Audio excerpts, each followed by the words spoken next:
मुअज़्ज़ज़ ख़वातीन व हज़रात, अस्सलाम वालेकुम। मुअज़्ज़ज़ नाज़रीन ग्राम, पाकिस्तान की ज़रा सी तरक्की भी भारत को एक आंख नहीं भाती और वो इस पर ऐसे तबसरे करता है जैसे उसके तन मन में आग लगी हुई है। न सिर्फ बल्कि उसका झूठा मीडिया भी, जो झूठे प्रोपेगेंडे का मास्टर है, वो भी मन घड़त बातें चलाता रहता है। तो नाज़रीन, आज हम आपको एक ऐसी ही टेक्नोलॉजी के बारे में बताएंगे जो पाकिस्तान ने हासिल की है और भारत को उसकी कितनी तकलीफ है। भारत के मीडिया में एक खबर चली कि पाकिस्तान को खास किस्म के जदीद हथियार मिल गए हैं, लेकिन उस बेवकूफ़ को यह पता नहीं कि मिले नहीं, बल्कि पाकिस्तान ने इश्तराक में ये हथियार तैयार किए। उनके साथ ही भारत ने भी इसराइल से $200 मिलियन की एक डील की है। अब सवाल ये है कि पाकिस्तान ने कौन सी टेक्नोलॉजी हासिल कर ली है, पाकिस्तान कौन सी टेक्नोलॉजी हासिल करने वाला है और भारत ने इसराइल से कौन से हथियारों का सौदा किया, जिसके बारे में भारत के अंदर एक शोर बरपा है। लेकिन चीन ने इस खबर पर काफ़ी वजाहत कर दी है, लेकिन इससे आगाही होना ज़रूरी है। तो नाज़रीन ग्राम, इससे पहले कि हम आपको इनकी तमाम बातों की तफसीलात से आगाह करें जो भारतीय मीडिया फैला रहा है, अगर आपने अभी तक हमारे चैनल को सब्सक्राइब नहीं किया तो इसे सब्सक्राइब कर लें और बेल आइकन को क्लिक कर लें ताकि आपको तमाम तर मालूमात पर खबरें और वीडियोस मिलते रहें। मुअज़्ज़ज़ नाज़रीन ग्राम, वक्त तेज़ी के साथ बदल रहा है। 50-60 साल अगर पीछे चले जाएं या उससे भी पीछे चले जाएं तो एक वक्त था कि जिसके पास अच्छी किस्म के टैंक होते थे उसके बारे में कहा जाता था कि जंग जीत जाएगा। इसके बाद जहाज़ों और जंगी त्यारों का दौर आ गया और जदीद से जदीद त्यारे बनाए जाने लगे और हर मुल्क ने अच्छे से अच्छा और ताकतवर त्यारा अपनी फ़िज़ाइया में शामिल कर लिया।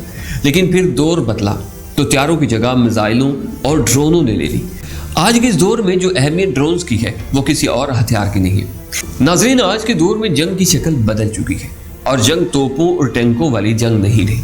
इसकी मिसाल हमने जैसा कि गुज़िश्ता कई वीडियोस में बताया है कि आर्मीनिया और अज़रबैजान के दरमियान जंग जारी रही और इसमें कामयाबी अज़रबैजान को हुई और उसकी वजह वही हथियार थे जिनका जिक्र हम आगे चलकर करने वाले हैं। तो नाज़रीन का वो हथियार जो ड्रोन्स तुर्की ने अज़रबैजान को दिए या फिर चीन ने दिए और कुछ उन्होंने इसराइल से खरीदे। चुनांचे उन ड्रोन्स की वजह से ही आज़री फौज ने आर्मीनियाई फौज को तहस नहस कर दिया। इसकी तफसीलात कई वीडियोस में बताई जा चुकी है।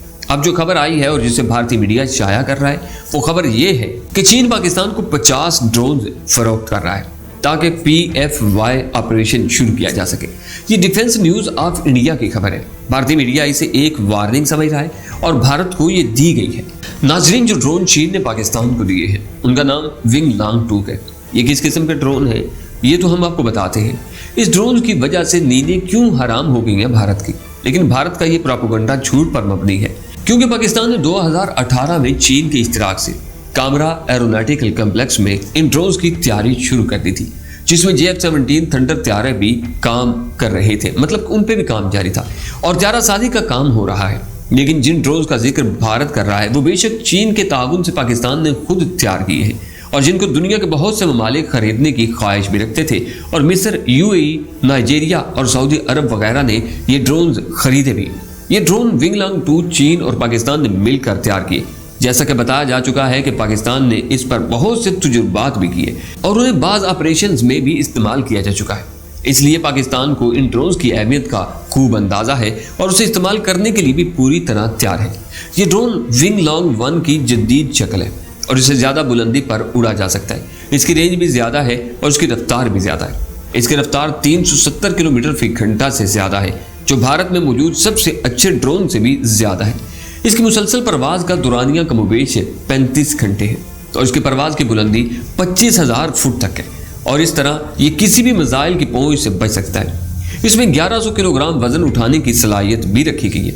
इसका मतलब ये है कि ये ड्रोन एक वक्त में 12 मिसाइल ले जा सकता है। इसकी एक और खूबी ये भी है कि जो मशीन गन या मिसाइल इसको तबाह करने के लिए तैयार हो ये उसे तबाह भी कर सकता है और उसकी रेंज से बड़ी जल्दी निकल भी जाता है। और उसके अंदर एक रेडार भी इंस्टॉल किया गया है और इसके अंदर नाइट विजन कैमरे भी लगाए गए हैं और खुदकार निज़ाम भी नस्ब किया गया है और इसके सैटेलाइट के साथ कॉन्टैक्ट जो है वो राब्ते वो भी बहाल रहते हैं, जिसकी वजह से इसे लोकेशन मालूम करने में सहूलत मिल जाती है और आसानी से अपने टारगेट को हिट करने की सलाहियत भी रखता है।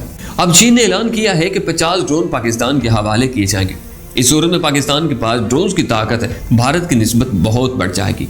تو ناظرین آپ جائزہ لیتے ہیں کہ بھارت کے پاس کون سے ڈرونز ہیں۔ ناظرین پاکستان کی دیکھا دیکھی، مطلب کہ پاکستان نے تو بذات خود چین کے ساتھ مل کر یہ ڈرونز تیار کر لیے، لیکن بھارت بھی اسرائیل سے ڈرون خریدنے کا سودا کر چکا ہے اور اسرائیل سے ڈرون خریدنے جا رہا ہے۔ تو معزز ناظرین جیسا کہ پہلے آپ کو بتایا جا چکا ہے، بھارت پاکستان کی پیروی کرتے ہوئے اسرائیل سے ڈرونز کا سودا کر رہا ہے اور اسرائیل سے ڈرونز خریدنے جا رہا ہے۔ وہ ڈرونز کیسے ہیں، ان کی خصوصیات کیا ہیں، ہم آپ کو بتاتے ہیں۔ تو بھارت نے اسرائیل سے 100 ڈرونز خریدے جن کا نام ہے ہیرون۔ ان کی ایک کی قیمت $1 کروڑ ہے، لیکن بھارت اس ڈرون کے ذریعے کسی ہتھیار کا استعمال نہیں کر سکتا۔ دوسرے لفظوں میں یہ کہ بھارت کے پاس کوئی آرمڈ ڈرون نہیں ہے، لیکن پاکستان کے پاس اور چین کے پاس ایسے ڈرونز موجود ہیں جو میزائلوں اور بموں کو لے جانے کی مکمل صلاحیت رکھتے ہیں۔ اور مسئلہ یہ ہے کہ بھارت چاہتا ہے کہ پاکستان کے مقابلے کا ڈرون خریدے، لیکن اس کی پسلی اور جیب اس کی اجازت نہیں دیتی، کیونکہ اس نے پہلے اسرائیل سے بہت مہنگے ڈرون خریدے۔ اب اس کا دفاعی بجٹ اس بات کا متحمل نہیں ہے کہ اور ڈرون خرید سکے۔ اب بھارت نے اپنی بحریہ کے لیے امریکہ سے ڈرونز لیز کے طور پر خریدے، لیکن پاکستان کو شاباش ہے کہ اس کے پاس اس طرح کے 50 ڈرون پہلے سے موجود ہیں۔ اس طرح بھارت ڈرون کی دوڑ میں پاکستان سے بہت پیچھے ہے۔ اس لیے بھارت اسرائیل سے درخواست کر رہا ہے کہ جو ڈرون اس سے خریدے گئے ہیں انہیں اپ گریڈ کر کے اس قابل بنا دیا جائے کہ وہ بھی آرمڈ ڈرون کی صف میں نظر آنے لگے۔ لیکن اسرائیل ڈرون کی وزن اٹھانے کی صلاحیت صرف 280 کلو گرام تک ہے، لیکن ہمارا ونگ لانگ 2 1100 کلو گرام وزن اٹھا سکتا ہے، یعنی بھارت کے ڈرون اور پاکستان کے ڈرون کا آپس میں کوئی جوڑ ہی نہیں ملتا۔ اب ناظرین بھارت نے اسرائیل سے جو $200 ملین کا ایک ٹیکنالوجی کا سودا کیا ہے، یہ ٹیکنالوجی سپائس کہلاتی ہے۔ اس ڈیوائس کا دوسرا نام سپائس 2000 گائیڈڈ کٹ ہے۔ اس کا مقصد یہ ہوتا ہے کہ جو بم طیارے سے گرایا جائے اس کو گائیڈ کرتے ہوئے اصل ٹارگٹ تک پہنچائے، کیونکہ طیارے کے پائلٹ سے عموماً نشانہ خطا بھی ہو جاتا ہے اور بم ضائع ہو جاتا ہے۔ بھارت نے یہ کٹ سے خریدنے کا سودا کیا ہے۔ بہرحال یہ بات کلیئر ہے کہ بھارت پاکستان کے مقابلے کے ڈرونز تیار کر بھی لے تو اس کے لیے اسے 2 سال سے زیادہ کا وقت درکار ہے، جبکہ بہت اس وقت تک دیر ہو جائے گی اور پاکستان کہاں سے کہاں پہنچ جائے گا اور بھارت دانت پیستا رہ جائے گا۔ معزز ناظرین ہم امید کرتے ہیں کہ آج کی ویڈیو میں اچھی خاصی انفارمیشن آپ تک پہنچی ہوگی۔